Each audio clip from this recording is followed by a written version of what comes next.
Hello friends, welcome to our channel Grey Sunshine blogs. आज आपण बांगडा फिश करी बनवणार आहोत। तर मी बघू शकता आपण बांगडे घेतलेले आहेत, स्वच्छ धुवून घेतलेले आहेत। तर त्याला आपण मीठ आणि लिंबू लावून 1 तास मुरत ठेवले होते। तर चला मग आपण आता रेसिपीला सुरुवात करूया। आता आपण ह्यातले अर्धे बांगडे फ्राय करणार आहोत आणि अर्धे बांगडे जे आहेत त्याची आपण करी बनवणार आहोत। तर मी एवढे बांगडे काढलेले आहेत फ्राय करण्यासाठी। तर माझा एक व्हिडिओ ऑलरेडी मी टाकलेला आहे, तर नक्की बघा तुम्ही। तर आता आपण पाणी थोडं उकळून घेतलेलं आहे।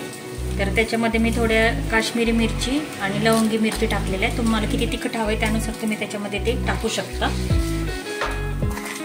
त्यानंतर आपण त्याच्यामध्ये 1 चमचा खसखस टाकणार आहोत, 4-5 लवंग, 7-8 काळ्या मिरी, दालचिनीचा तुकडा, 1 हिरवी इलायची, धने,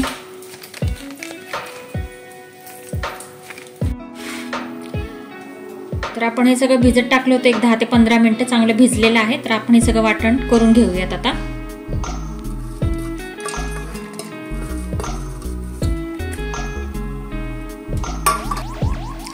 आपण त्याच्यात कोथिंबीर पण ऍड केली आहे, 1 टमाटा, ओलं खोबरं अर्धी वाटी घेतली आहे मी,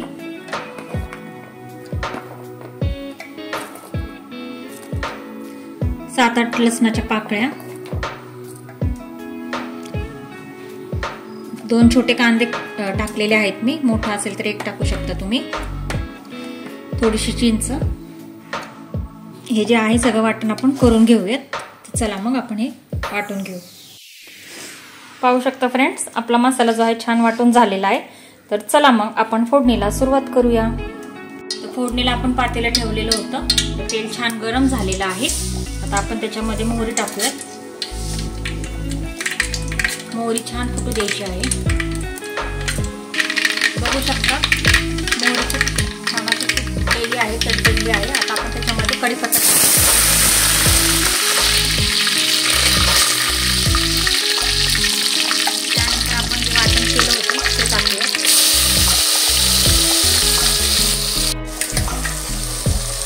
त्याच्यामध्ये मी काही मसाला वगैरे ऍड करणार नाही, कारण मी मिरची ऍड केल्या होत्या वाटताना, तुम्ही पाहिलं। तर तुम्हाला जास्त तिखट हवा असेल तर तुमच्या आवडीनुसार तुम्ही मसाला त्याच्यामध्ये टाकू शकता।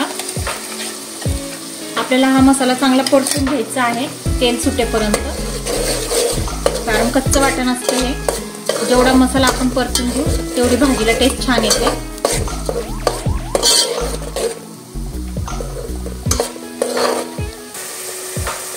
थोडीशी हळद।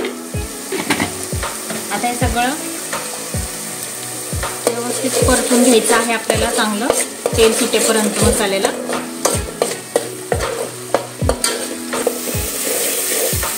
पाहू शकता आपला मसाला असा छान परतत आलेला आहे, तेल सुटत आलेलं आहे बघा। बघू शकता आपण आता मसाला आपला चांगला परतून झालाय। आता आपण त्याच्यामध्ये पाणी ऍड करणार आहोत।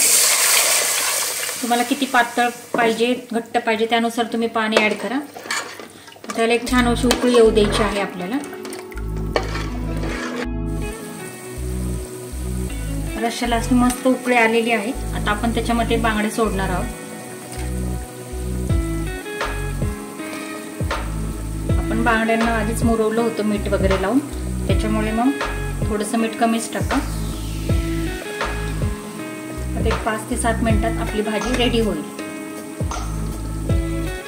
आपण त्याच्यामध्ये आमसूल टाकणार आहोत, 4-5 आमसूल मी भिजवले होते, ते पण आपण त्याच्यामध्ये टाकूया।